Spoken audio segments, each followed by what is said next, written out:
Welcome back, this is Board Game Officer. Today we're going to go through another Kickstarter, Big Tanares Adventure Ultimate Edition. This is going to be huge. At the time of recording this, we're just over 12 hours of this starting, and we're already almost to 750,000. What I like to do with these is I like to give you a little bit more information than what's actually there on the Kickstarter page, because no one wants to just watch someone else go through a Kickstarter page that you can go through yourself. So as you're going through the Kickstarter, you can understand what you want for yourself and what you need, whether you've already been a backer, whether you're new to this, or whatever you need. This video is hopefully for you. So there's a lot to cover in this campaign. Let's go ahead and get started here. As you can see, this will be over by the time this video is posted. However, right now, me videoing, there's still 12 hours left to get this free silver dragon for free, as long as you spend $89 on that first day. Hopefully by the time this is posted, you've already done that, so you get this free dragon for free, because I mean, who doesn't want another free dragon?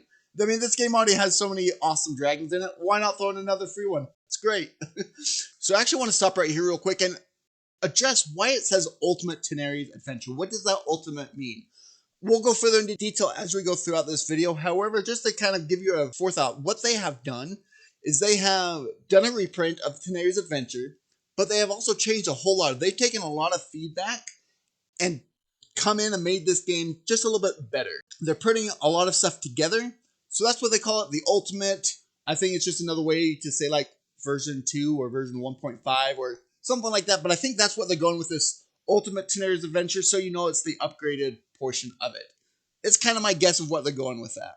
If you don't already know, it is a 1 to 8 player game. There's a journal, meaning like a lot of reading to it, and the encounter. So the journal takes 10 to 15, encounter 90 to 150. I think that is going to be wildly all over the place. And 14 plus, and of course 9.1 on BGG. Take that for what it is. There is 160 hours of campaign, over 110 plus quests. It definitely has great replayability because it has over 110 quests. Yet on a single campaign, you do about 20 scenarios. I mean, you could play this like 5 or 6 times and never replay the exact same scenario. Well, I mean, I'm sure they're still crossing paths and everything, but that's quite saying something for replayability, I think. So this kind of jumps into the basis idea of what Tanares Adventure is. It has been said to be one of the best combat systems out there for a dungeon crawler. It's got an awesome upgraded skill system. It has intriguing quests. It has over 200 villains, a dynamic difficulty level. This is actually one thing I really like about this, because a lot of times that dynamic difficulty comes with like, oh, you did bad, so therefore you're punished. And it's kind of that escalating difficulty where the worse you do, the harder it gets, which I know is a thing, not my favorite thing. What this game is actually doing is reversing that. If you use more of your hill tokens, that means it was harder for you. Therefore, the next scenario will actually be a little bit easier because your Kemet Hunt level will be lower. But if you did not use any, that means you did good. Therefore, the difficulty is going to increase, or your Kemet Hunt level is going to increase, so more monsters and harder monsters are going to spawn. So it kind of dynamic both ways, which I really think that's awesome how they do that. Once again, the leveling up system is awesome. A lot of different options you can do for all your heroes. They have over 50 heroes, which is an insane amount of heroes. So obviously their synergy and combos between heroes can be quite good. It is solo friendly, and one thing I was very happy to see as well, that you can have comrades, meaning you don't have to play 4 full characters if you're playing solo. Some people like to do it. I know people have done it. It's not incredibly difficult to do, but I love that they give you comrades and simplified heroes so you don't have to control 4 heroes if you don't want to. I think that's great what they're doing with that. We're going to go ahead and jump into the stretch goals. I'm going to just quickly go through these. Towards the end of the campaign, I'm going to do another video and I'll go more into the stretch goals here, but we'll just kind of skim through these really quick. They are doing these in chapters, it seems like, because we're already to a chapter 2, Secrets of Shadows. And I don't know why this is like backwards. I feel like usually when you're going top to bottom, it's like lowest amount and highest amount. So you have to scroll through what's not unlocked to see what has been unlocked already. But as you can see, we've got new NPCs, we've got new artifacts, new miniatures, new secret envelopes to have. Then going into chapter 1 that we have already unlocked everything within that. We've got another Kemet Lord miniature, another quest for the Silver Dragon that you can get. You get Sarah as a hero now, another new NPC, some more secrets, some more improved heroes endings. So that means even the heroes themselves can have different endings, which I think is awesome. You got another miniature who looks like Pinocchio, but I guess Tengu. I have no idea what that is. Some more artifacts, more structure levels, so you're higher, you level up. Another level you can get to, another Kemet Lord miniature, and then 50,000 was just funny, the adventure. All right, here is something that I want to kind of dive deeper into and kind of hit more of these points, is how this Ultimate Tanares Adventures is different than the base Tanares Adventures. As they say, it is much easier to learn, and it's even more strategic and immersive. So the first thing here is the streamlined adventure and quest progression. One thing that was a big complaint is the fact that you had 4 or 5 books, quest books, that you had to like, okay, now go to this book and this page, and then this will send you here, and this will send you here, and you had to have 4 or 5 books out on the table throughout the entire thing. Where now, which you'll kind of see pictures later on, they have quests or weeks 1 and 2 in this book. 1 and 2, 3 and 4, and 5 and 6. So this 3 or 4 separate books with each week's in it, so you're not jumping in between books, you're just jumping back and forth between pages in the same book, meaning you can put the other 2 to the side, which I think that is phenomenal that they have done there. All the erratas and refinements that they had done from the first printing, they have just incorporated those into those books as well. It is the same story, but with better writing, meaning I think they have just kind of fine-tuned it. My guess of what it's going to be like if you've played Madara 1.0 versus 1.1, they changed the story reading quite a bit, but the story was exactly the same. So if you listen to the foretelling narration of Madara is the 1.0. If you have 1.1, it doesn't match up. Yet it's still the exact same story. It's just they fine-tuned it a little bit. So that's what I'm guessing they have done here. Is just kind of make it flow a little bit better. Another thing that I've heard complaints about is the tutorial, where the tutorial was not actually that helpful. It was really hard to stumble through. Apparently they have fine-tuned that as well, making it a lot easier to dive into. I'm really wondering of how good this is or is going to be, because I think Gloomhaven Jaws of the Lion did excellent. Because I feel like as it pushed me along, it gave me new information little by little, and it made sense going through Jaws of the Lion. However, there's been a couple of other games that have tried this that it just doesn't seem to fit right. It's like, okay, here, go do this. Now go read 8 pages of the rulebook. Okay, now come back, you do this, and now go read another 10 pages. And that jumping back and forth like that does not work for my mind, and it did not work. I'm like, I would much rather just take the couple hours, sit and read the rulebook, and then jump into it, instead of reading chunk by chunk and getting really confused. Anyways, long story, I hope they do really good with this. I think it can be implemented well. It's just, will it be implemented well? Hopefully it will, because they've gotten a lot of feedback from the first printing, so I'm excited to see what's going to happen. Now, new attacks to empower your heroes' original ones. So this is something else that has been complained about, that the heroes were very individualized at first, but then by the end, if you're a sorcerer, didn't matter who your hero was, each sorcerer looked about the same. So what they have done is they've kind of added in more individual upgrades. So at the end, you don't just have all your special class abilities, you also have upgraded your personal abilities as well to make them stronger, so they go in line with all of your class abilities. This is actually really cool. I haven't heard a complaint about this, but I really like this idea. Is alternate skills for each combat role. So now not only you have the skill and the individual hero upgrades, now you also have within the sorcerer to go this way or this way. Or you both go this way and then split off here, or go one over here and one over here. That's actually pretty darn cool. I like that. Adding the replayability and the strategic diversity of that is awesome. And they have added in more mystery envelopes, meaning it's easier and exciting way to reward the reward points and discover the secrets of NPCs. So it kind of keeps a lot more secret, which I think is just kind of fun. It's not necessary, but I think it adds a lot more fun to the story, at least. All right, so this is a big thing. I really want to I hope they clarify this and what this actually means. So this looks awesome. 4 months guarantee. Big caveat underneath that, because what that sounds like is that if it does not come 4 months after February 2024, that you can get it back. That is not what it's saying. It is caveat that says after receiving a tracking number with an estimated delivery date, then 4 months after that, if you do not get it, they will fully reimburse you. So, which is awesome that they actually are giving you that guarantee. However, there's that big caveat that you need to make sure you read and understand, because if people don't understand that and then get mad because if it's delayed, I can see a big uproar against that. So hopefully you see that thing underneath there. All right, real quick, we'll go through the pledges of what they are. They're pretty basic to start off with, and then we'll dive deep into more of the add-ons. So we have the base Ultimate Tanares Adventures, which does come in one big box that both has Arena the Contest as well as Tanares the Adventure. Tanares Adventures. It's got all the miniatures, a whole lot of heroes and medium monsters, and a large and a huge monster, some board and poster. Here's the books that I was talking about. There are 4 books, weeks 1, 2, 3, 4, 5, 6, and then a kind of an end game one. And then you got your rule books and your quick plays and adventure sheets. Then you've got your character boards and skill pads. You've got all your hundreds and hundreds of cards, hundreds of tiles and tokens, some accessories, plastic trays. I think it's nice just to have better organization, which is a huge thing, I think. Some D20s, some snap-on bases. One thing, I don't know how snap-on these are. I really hope they're the rubber ones. I like the rubber ones so much better. They don't have that satisfying snap like the plastics ones do.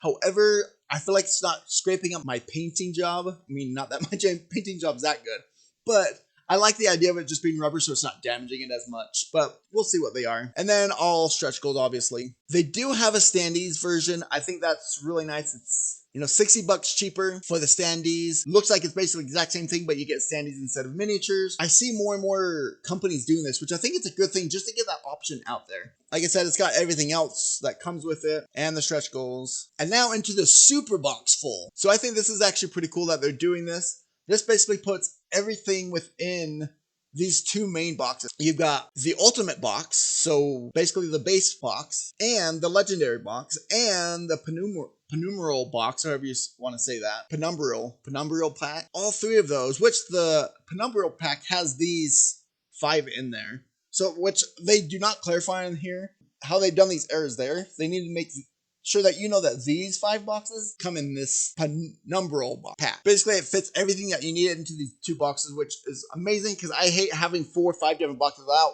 trying to remember which one's which. And towards the bottom, we'll kind of show you how these are organized, which I really like it. As you can kind of see how that all fits in there like that. I think that's, I mean, I just love that storage solution there. I think that's just amazing. Love it, how it's all titled on the front and everything. I think that is great. Then you have the all-in, Tanares all-in. You're going to get those 2 boxes that we were just talking about. And you're going to get the Dragon Collection, the Madness box, the Gold Dragon, the Penumbral Tarrasque, those 2 things. So basically you get those, but you're getting also these big other miniatures that add a little bit more to it. Those big 4 miniatures that you're also getting with this all-in pledge. And then also, this is something else to point out here, is this double face board. I know Alex Radcliffe from Board Game Co., he complained about this on his video, but this poster map, he's like, why is this a poster? Like, it's just so flimsy when everything else seems so deluxe. He's like, you know, at least give me the option to buy a nicer board. Well, they gave it to him. So now you can, instead of getting the poster, which does come in the base pledge, still just comes that poster map. However, you can, in these higher tiers, you do get the poster and you can upgrade it down in the add-ons. But I think that has been nice. And they are doing a foreteller, which I think is amazing. I think foreteller is the next best thing that's starting to happen within board games. I love my foreteller games so far. It adds so much to the stories, especially this one has talked about that it will do different voices, it will have that background music. So it's not just like a narrated book, but it actually gives you a little bit more deeper into that. Absolutely love it. Definitely a thing that you should go for, that I'm definitely going for. And then the cosmetic all-in, which is the exact same thing, but everything's painted, which giving that option I think is so smart. Because there's so many people like, look how awesome these look. Like, they look awesome anyways, let alone when they're like already painted. And from the unboxing videos, like, it's not a bad paint job whatsoever. So if you have that money to spend and like it, like, it is not a bad buy whatsoever. You will not be disappointed with that paint job, that's for sure. We got some examples of those paint jobs there. All right, now we're jumping into returning. So let's say you've done everything. What do you want now from this ultimate Tanares Adventures? The returning backers, so you'll get the rulebook, which is going to be updated and kind of be more thorough, and all the mistakes are fixed and everything.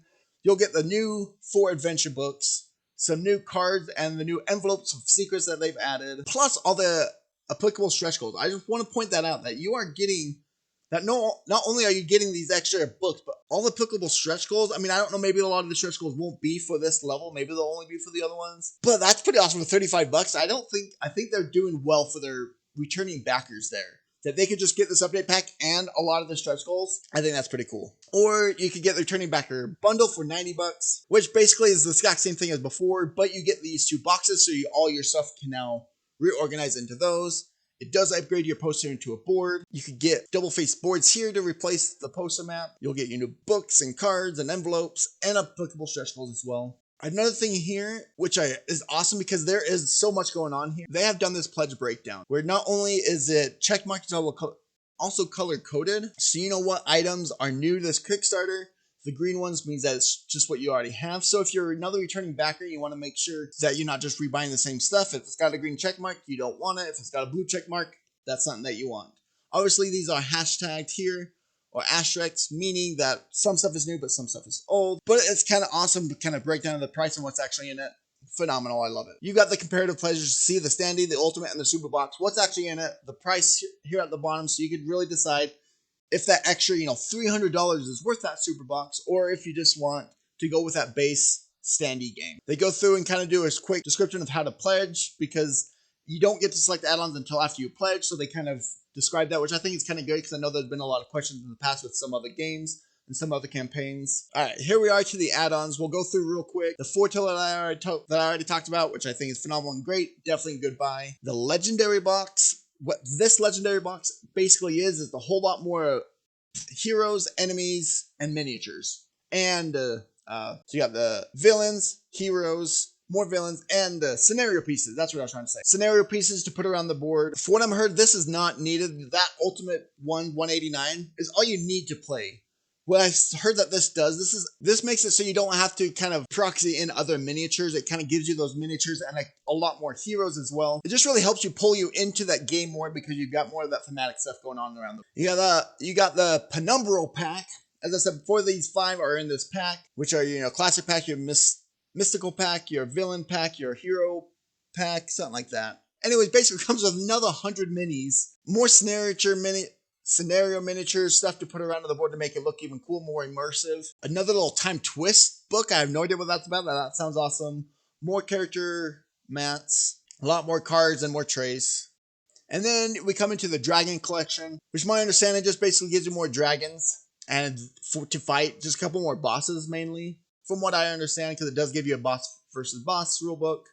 Because with big old dragons, you got the Dragon Queen hero, Kalorth the white dragon, Zarumag the black dragon, Azamor the red dragon, Thyra the blue dragon, Vradok the undead dragon. Anyways, and then you can add up painted because that would be cool too. And then some examples of those painted dragons. Now we come into the Madness box, which is just another big boss guy, basically. Gives you more miniatures. What is this guy called? Like Chimera or something like that. Then this big old Medusa head thing. Then this big old octopus thing, right? Huge boss miniatures.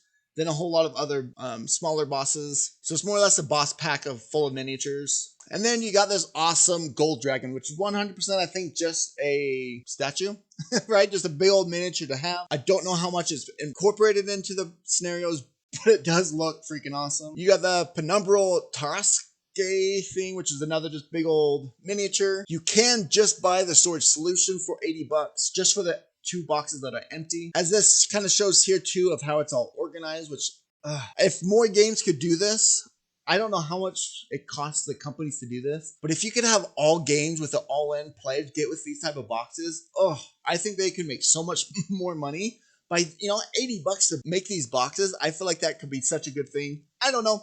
That's my thoughts at least, but I really like this idea. Then if you didn't pledge on that first day, you can buy that for another $29 and you can add another $30 for them to paint it for you. And they do give the example of what a paint's gonna look like. Now here's where you could update your poster map for $20 to make that good, nice cardboard. And a couple extra campaign sheets and save sheets. Now, these next few ones are going to be what is in that Penumbral pack. Or if you want to just buy them separately, this is where you could buy them separately. You got the Mystical pack for $30, which is just basically more heroes and companion miniatures and a couple more NPC miniatures. I'm not sure why they only listed that, because then they come here through the Pledge Manager after. You will have access to the other 4 that are within the Penumbral pack. And also some of the other little packs that came from the first Kickstarter. So if you're like, well, I just want that hero pack from the first Kickstarter, I don't want anything new, you can actually do that during the Pledge Manager. So that's pretty cool that they at least give you the option for that. Once again, I'm just going to skim through this gameplay because there's so many videos out there that do much better in-depth thing. And I don't think this is the time or place for this. So we'll just kind of skim through this real quick. Like I said before, the leveling up system in this is awesome. Very satisfying and rewarding. The crazy choose your own story, basically, scenarios and campaign stories and everything. As you can see here, it depends on what you do and who you have and what you chose and who you killed and who you didn't kill and who you helped and who you didn't help. All that stuff affects everything. I love it. Oh, this is one thing too I really like about this game that I don't know if this is what it's saying here, but the fact that you can miss in this game and still do damage, that's probably another one of my favorite things about this game, is that it's not an all or nothing that it's like, well, I didn't hit, but at least I still did 5 residual damage. I really enjoy and appreciate that. Then we got a big old long list of reviews. So I'm going to do a little bit of my own marketing here. In about a week and a half, about halfway through the campaign, I'm going to do one of my reviews videos. Meaning I'm going to go through, watch hundreds of hours of reviews, any review that I could find, and I'm going to compile all the pros, all the cons, all the loves, all the hates, all the as many numbers that I could find of people are rating the game. I get all of that and I put it into one video. So if you don't want to sit here and look through all of these reviews and gameplays and everything, I will be coming out with a review of reviews video, so watch out for that. That'll come out in about a week and a half, hopefully. But you don't know me, so you don't care what I know. So if you want to hear what the people that you actually care about, what they think, please go watch their videos. I love every single one of these guys. I mean, I've never met any of them, but I watch all of them, so definitely do that. Okay, I have not seen any update on this, but I actually really like this idea. I don't know if they're the first one. This is the first one I've seen it, but that doesn't mean that it's the first ones. But you actually are like leveling up within the campaign, that you get certain experience points, and when you get a certain amount of experience points, we'll get a new side quest that we'll be able to play, right? So we get 500 XP if someone with 100,000 followers posts this link. If kick track per day, we get 250 experience at Board Game Geek if it's the #1, right? If you share it on Twitter, right? The more we do, the more experience, right? I think that's awesome because it makes sharing this more fun for us, because I don't know about you guys, but I love the XP and leveling up, right? I feel like they're definitely playing into our likes here. I think it's kind of fun. The one thing is, like, there's no place for like what XP we're at. Once again, we are 12 hours into this, so hopefully there'll be like a running XP of where we're at and what we're gonna be able to level up and stuff. But I really like that. I hope this works as good as I'm hoping, because I think it's a fun idea. To help with a lot of those, go ahead and join all the Facebook, Twitter, BGG, Discord, all that fun stuff. And now to everyone's favorite part is the shipping. If you live in the rest of the world, just for the base game is gonna be almost double. Sadly, that's just kind of what it is right now.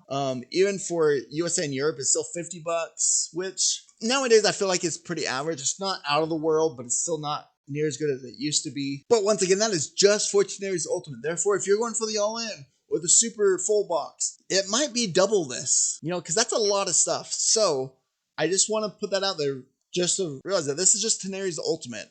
And then returning bundle is still $40, right? So just that is... If you're getting more, it's definitely going to go up. It might go up anyways. We'll see. I'm hoping nowadays that companies could actually stick to their estimates, or at least closer to their estimates, instead of going way out into Timbuktu. And there you have Tanares Adventure. I'll have a link to the campaign down in the description below of this video. Stay tuned for my review of reviews video. I'm trying to do it about a week and a half before it ends. That way you have a good week to really figure out if it's something that you want and see what other people think about it. Because this is a second printing, it's pretty a safe back. It's pretty easy to look out there and to see if it's for you. But I like doing the kind of an amalgam of all reviews into one video and let you know what people are saying about this game. So tune back in about a week and a half and we'll see you later.